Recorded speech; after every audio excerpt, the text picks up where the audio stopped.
A graça e a paz de Jesus, meus amados irmãos e irmãs, é com grande alegria que mais uma vez estamos aqui para juntos meditarmos na palavra do Senhor, termos um tempo devocional. Eu quero estimular você a fazer uso da melhor maneira possível desse conteúdo. Todos os dias, junto com o vídeo devocional, vai um roteiro com algumas perguntas, com algumas aplicações, e você pode usar para fazer o seu culto doméstico e certamente vai ser uma benção. Bom, o tema de hoje, ou dessa noite, é reclusos, sim. Inativos, nunca.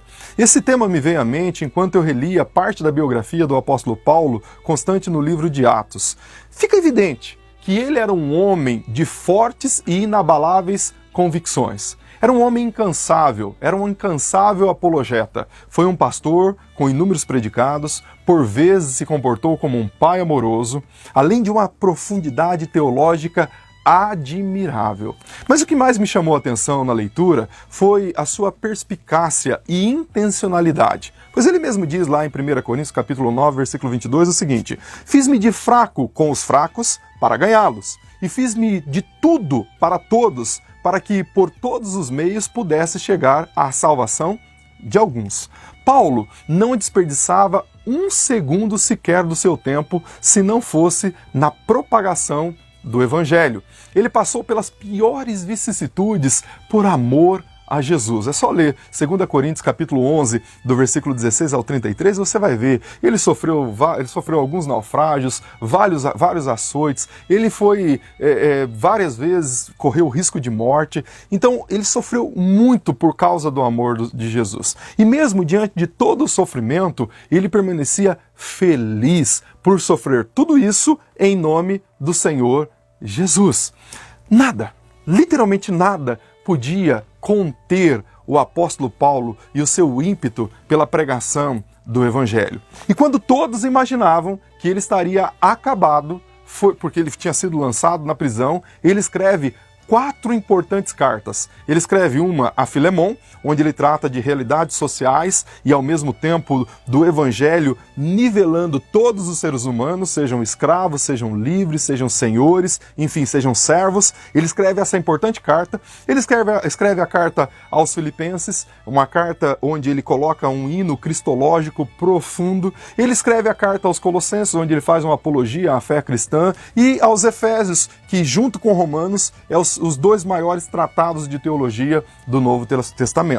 Paulo não se considerava um prisioneiro de César, mesmo estando na cadeia, mas sim do Senhor. Ele tinha convicção que aquele momento de reclusão tinha um objetivo maior. Haja visto o que ocorreu quando ele estava preso lá em Roma. Você pode saber disso lendo Filipenses capítulo 4, especialmente o versículo 22. Quando ele despede dos irmãos daquela igreja, ele diz que junto com ele, os irmãos, aqueles que já haviam se convertido lá na casa de César, mandavam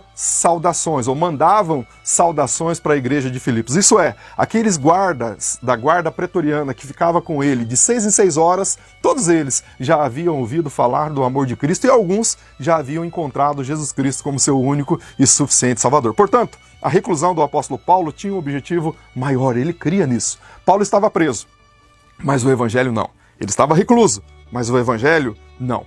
E aí, meu querido, eu fico pensando e imaginando, se Paulo tivesse à sua disposição a internet. Imagine Paulo com um smartphone, Paulo com um tablet ou um computador. Como será que Paulo utilizaria esses recursos? Lembre-se, Paulo era um cidadão do mundo, um apologeta, versado em filosofia, antenado para as questões políticas, tinha algumas noções de medicina, que eu diga o jovem Timóteo. Era um camarada extremamente inteligente. Será que, com tudo isso, esse cabedal de conhecimento que ele tinha, ele ficaria na internet se digladiando com questões sobre políticas, com questões sobre filosofia ou religião? Presta atenção.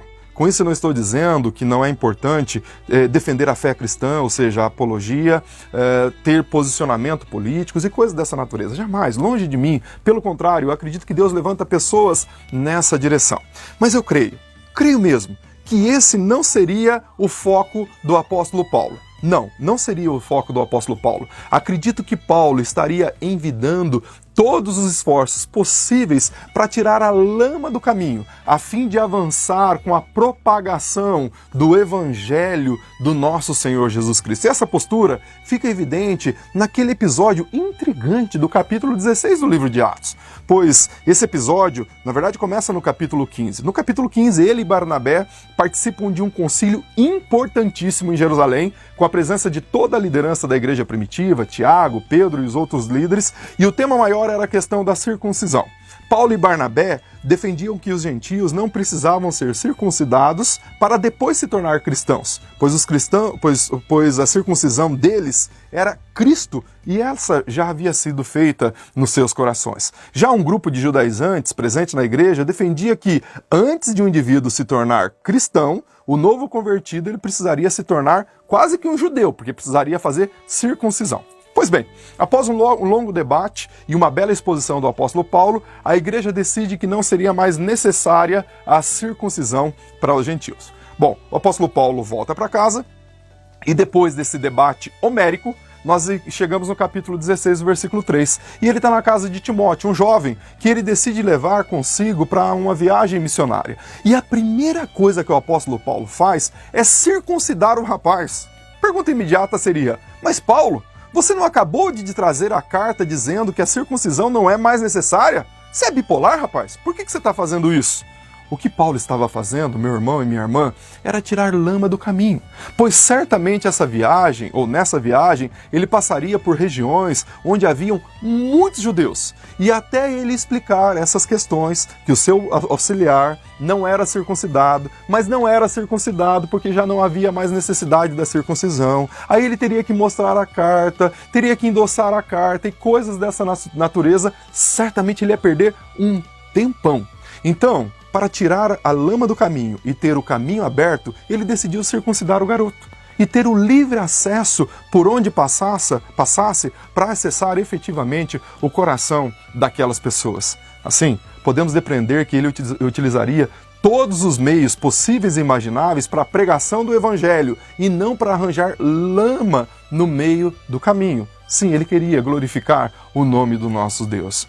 Eu imagino que o Facebook do apóstolo Paulo estaria cheio de mensagens de encorajamento, fé e esperança, tal como alegrem-se sempre no Senhor, outra vez vos digo, alegrem-se. Ou então ele publicaria o seguinte, fique firme, pois aquele que começou a boa obra é fiel e justo para completá-la até o dia de Cristo.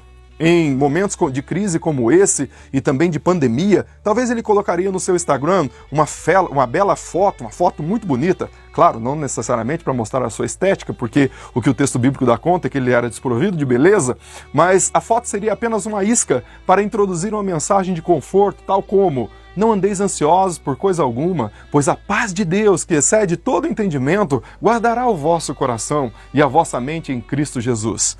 Tenho certeza que o apóstolo Paulo usaria no Twitter as suas 280 caracteres de maneira objetiva, intencional, para estimular as pessoas a crerem em Deus. Quem sabe ele escreveria algo do seguinte: se Deus é por nós, quem será contra nós? E o telefone? Imagine o apóstolo Paulo podendo fazer com que a sua voz chegasse a viva voz no coração dos seus ouvintes. Ele usaria da melhor maneira possível. Certamente, ele usaria tudo com qualidade. As redes sociais, as mensagens de voz, as chamadas de vídeo, o e-mail, enfim, tudo que estivesse ao seu alcance. E nós, como cristãos, como temos usado a tecnologia que temos ao nosso dispor? Como temos acessado as pessoas a partir desta ferramenta tão poderosa e instantânea? Estamos usando para o bem, para a glória de Deus, ou temos entrado no padrão deste mundo tenebroso, que prima pela exposição exacerbada? Sim, exposição da imagem, exposição de pensamentos, de posicionamentos que não glorificam a Deus, palavras e linguajar que não devem ser nem cogitado por um crente verdadeiro no Senhor. Será que eu tenho usado a tecnologia para atacar as pessoas e expeli-las? Ou tenho sido o bom perfume de Cristo para atraí-las com a palavra de vida? Enfim, em tempos de reclusão, nós temos uma grande oportunidade de usar a tecnologia para acessar o coração das pessoas ao nosso redor. Às vezes, uma única mensagem de texto pode dissuadir uma pessoa de uma atitude que poderia custar-lhe a vida. Uma palavra de exortação pode estimular alguém a continuar no caminho certo. Um versículo bíblico ou uma palavra de encorajamento pode mudar a história de uma família. Quem sabe não seja o momento de você efetivamente pensar nisso. Olha, que bênção você tem em suas mãos. Você pode usar a tecnologia para divulgar Jesus, para emanar vida e falar do amor de Deus. Existem inúmeras maneiras de fazer isto, desde enviar um versículo bíblico pelo WhatsApp ou mesmo uma mensagem de voz. Você pode também compartilhar esse devocional, esse que você está assistindo agora, com os seus amigos. Imagine, onde chegaríamos com a divulgação do Evangelho e cada um compartilhando essa mensagem agora? Imagine quantas pessoas poderiam ser beneficiadas por essa mensagem. Me lembro do exemplo de Nelson Ned, quando ele foi entrevistado no programa do Jô Soares. A entrevista lá pelas tantas, Nelson Ned falando sempre do seu encontro com Jesus, da sua vida com Jesus, e Jô Soares perguntou para ele: "Ô Nelson Ned, mas vem cá, você só sabe falar de Jesus?" E Ned, interrompendo a fala do Jô, ele disse o seguinte: "Olha, semana passada você teve aqui um jogador de futebol, e ele só falou de futebol. A retrasada você teve aqui um político, e ele só falou de política. Eu sou um filho de Jesus, eu sou um filho de Deus, então eu só falo de Jesus." Assim deve ser a nossa vida, meu irmão e minha irmã. Nós devemos falar e colocar na pauta do dia Jesus Cristo. Mas aqui vai uma grave observação, ou uma importante observação. Tudo isso deve ser feito com bom senso, carinho e amor. Lembre-se, muito perfume pode causar alergia, assim como muito sal pode tornar um alimento insuportável. Por isso, a sabedoria é indispensável nesse momento, especialmente quando o envio da mensagem for direto para alguma pessoa. Não encha a caixa de mensagem dessa pessoa. Mande, quem sabe, apenas uma ou duas mensagens por dia. Caso houver feedback, peça a Deus para dar-lhe sabedoria e colocar palavras no seu coração para ministrar o coração dessa pessoa. Quero estimular você, mesmo recluso, a não ficar inativo na obra do Senhor.